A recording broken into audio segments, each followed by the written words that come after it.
Most people have better things to do on a Friday night than rescue their sister from a first date at Applebee's. I am not most people. Meredith briefed me on the situation via panicked, typo-riddled texts begging me to bail her out. Apparently, her date spent 15 minutes complaining about their ex, only to be interrupted by a ping on their phone, which was a text from said ex. So, like the kind twin brother I am, I agreed to brave the horrors of America's most nauseating chain restaurant to save her. In true white suburban town fashion, Applebee's is the crown jewel of Auburn, Massachusetts. Nearly half the population is packed into the maroon booths when I walk in, but it's still easy to spot Meredith's blonde curls from across the restaurant. I awkwardly sidle past the hostess, holding my breath so the greasy fumes don't make me queasy. I got food poisoning here a few years ago and haven't been back since.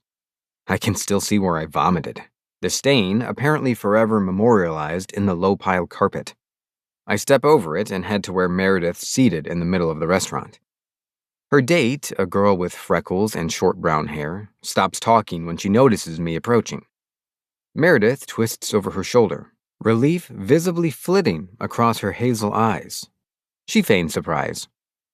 "Dean!" she exclaims. "What are you doing here?" I cringe as the nearby tables look over to see what the commotion is. I should have changed out of my sweatpants and ratty white shirt. To be fair, Meredith said it was an emergency. Heat singes my ears as a waitress peers over, curious. I say. I had come up with an elaborate excuse on the drive over, but with everyone's attention on me, my brain short-circuits. So what I get out is, "It's Mom. She's dead."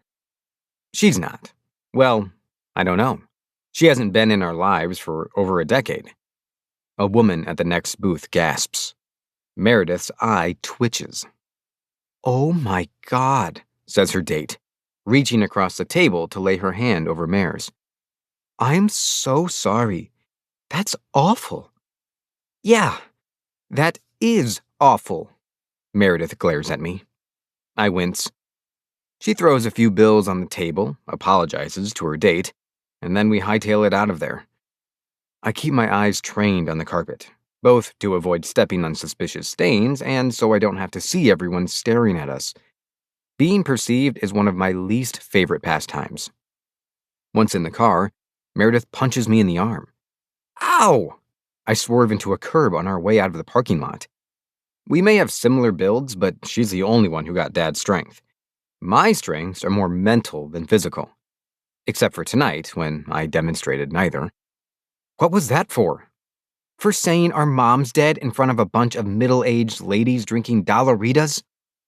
The state of our mother's well-being won't ruin their dollar margaritas. I promise. I got you out of there, didn't I? My hero, Meredith drawls. She slumps back in her seat with a groan. That was like my 4th bad date in a row. Totally not worth sneaking out for. Maybe I should give up and start setting you up on dates instead. You don't even know what my type is. Let me guess. Someone sweet and bubbly, with a pretty smile and, oh, bigger muscles than you?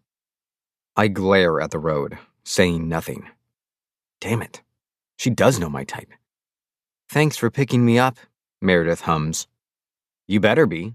I'm missing Forest Feud reruns for this. She snorts, either at my long-standing obsession with reality TV, or at the confirmation that I did, in fact, have nothing better to do than interrupt her date. I peek over at her as she unfolds the sun visor and wipes something off her pale cheek.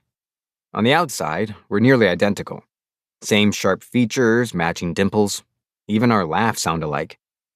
Somewhere along the way, though, Meredith blossomed into a social butterfly adored by everyone, while I grew into a quiet, nerdy book lover in the shape of her shadow.